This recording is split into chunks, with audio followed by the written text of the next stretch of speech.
Welcome back to the Crochet Chronicles with my friends at yarnspirations.com. Today I want to demonstrate and show you all my goodies. And this is a finishing technique tutorial. Now, I've been on live events where there's different colors provided and somebody will take a color that doesn't belong and will literally sew things together, and you will always see that strand. So here's an example where the wrong color was chosen to sew together. So I decided to ram it through with all black. So you can see that it stands out like a sore thumb. Unless that's part of your creativity on what you're looking for, you will always notice that when you're looking at the blanket and you wish that maybe you would have thought about it. So what I'm going to do is demonstrate how I'm using the full pink to go all the way across in this case. But when it gets to come to striping, that's when the game plan changes again. I think sometimes it's laziness, sometimes just want to get it over and done with, but it's the finishing techniques like borders and sewing that makes a project really great.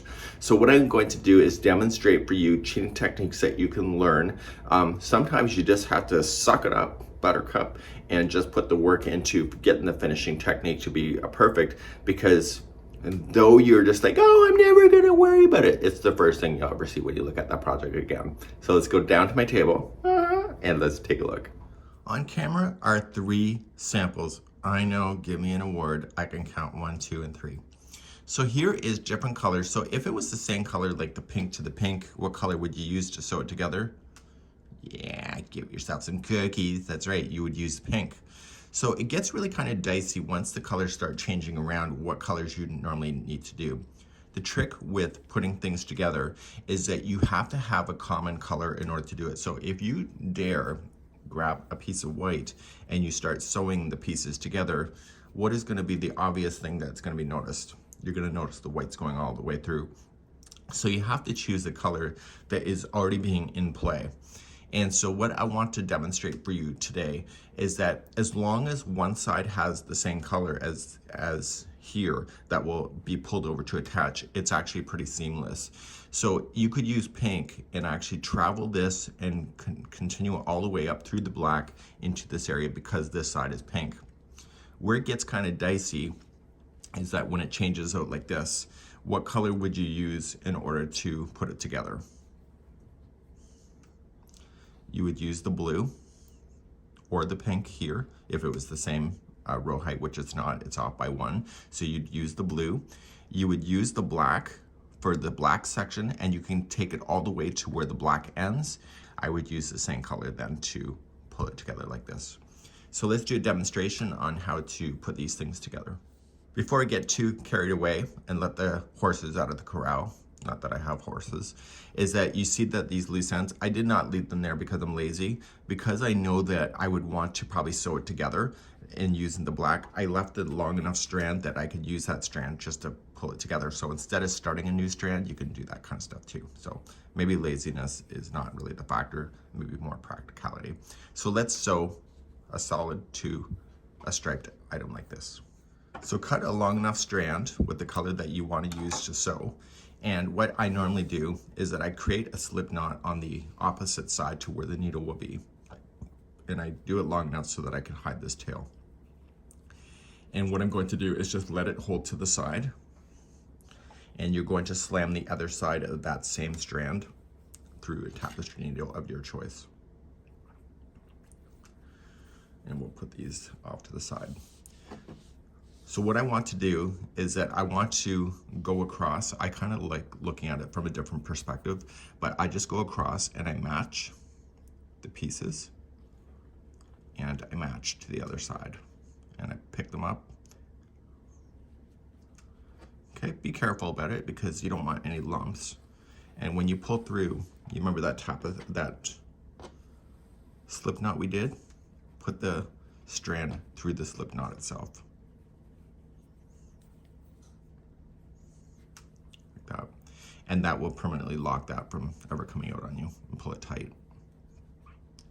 Now what I also like to do is that I take the straggler end just for a little bit and I'm going to go in just advance up to a next row. And I come up to the next row here. And when I come over, I want to get this loose end to be stuck underneath that crossover.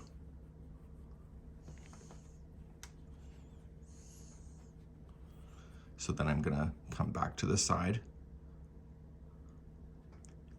and then jump back over.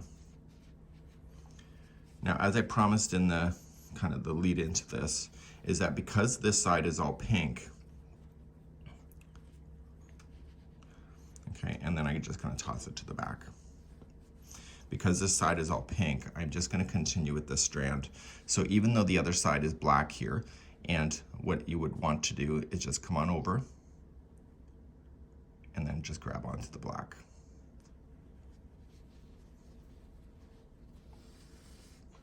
So could I have used the black and sewed it to this pink? Absolutely, I could have. And so what I'm trying to do, you can see me just kind of shifting. I want to keep my eyes on the balance point and making sure that when I sew them, they stay equal to each other. So what you could do is that you could put a stitch marker and join them at certain points so that you don't have to worry about the shifting if it's a long piece. Okay, so every once in a while, just give it a good tug and you'll see it pretty much will disappear. This is not magic, this is the fundamentals of putting things together. This is called the whip stitch as well. So there's different kinds of joins that you'll find on YouTube. And so I'm just gonna work my way down, and as I get to the blue, I'm gonna carry on the pink, and the trick is just to keep pulling that snug. Okay, and I'll see you at the bottom here. I'm getting close all the way to the bottom here.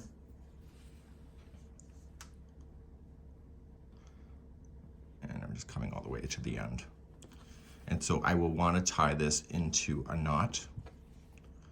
So I capture it into a knot.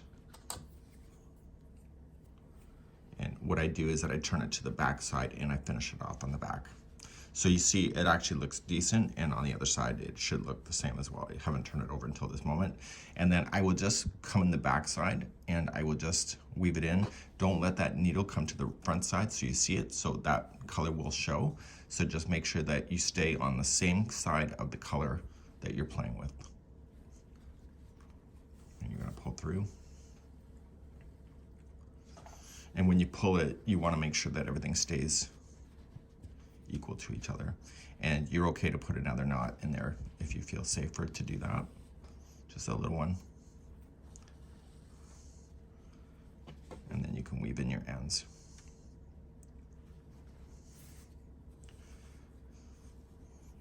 Okay, so that would be a great little technique to know, just in case you're joining colors that are different on either side of the join. Choose the one that makes the most sense. So this one here, because one side was pink, if you did all pink, therefore it'll look great like this. So this here is an example of what you would want to do if you had striping and you have to make sure that the colors match each other. So you can either choose and do the pink. So I've left out my tail ends so that I can use those to be able to sew those together. So I can just do pink for this short period. I can then do black, which would then take me through this whole span of the pink plus the black to one level of the blue, and then I could use the last color of blue. So you gotta choose what you would like to do. So if you leave long enough tails, you can decide to do that for you. So let's pretend, and let's not really pretend, but let's show you. And I'm just gonna use the pink of the tail end. So instead of attaching new yarn, I can just put things together. If you wanna use stitch markers to hold the pieces while you're doing this, that's a lot easier. And just don't interfere the color with something else. Okay, so just make sure that the colors stay consistent. And I'm just gonna go down backwards this way. So yes, in this particular case, instead of one strand joining everything, you have to choose the individuals if you wanna keep the look to be seamless with each other. On a wearable, you would wanna do something like this. So I've already shown you how to weave in your ends on the back. So now the pink is attached. So now I'm gonna choose the black, and I'm gonna choose the black that's furthest up here. I left the tail end, and I can weave in my other ends later. So sometimes you just don't know until you're into this thing what tails you would use, so you just leave a little bit extra left over. And I'm gonna use the black, and I'm gonna come all the way down here. So I'm gonna come across, and I'm just gonna grab the first blue and jump across to the black. just to secure it.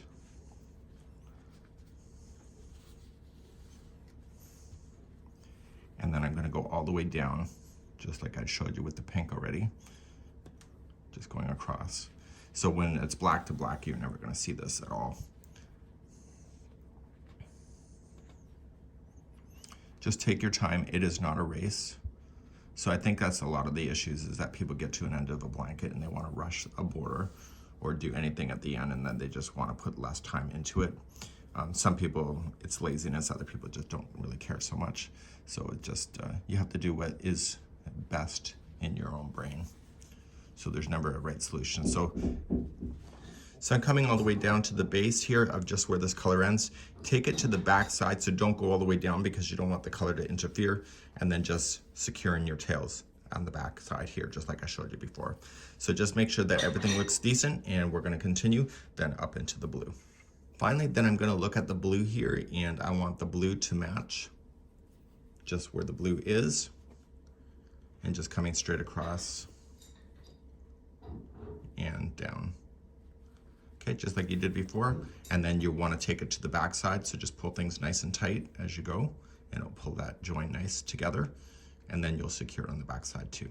So I'm all the way down at the base of where I want the blue to stop, because I've already secured the black section here. And again, turn it over, secure it on the back side, and therefore your joins actually look really decent and come in together really quite nicely.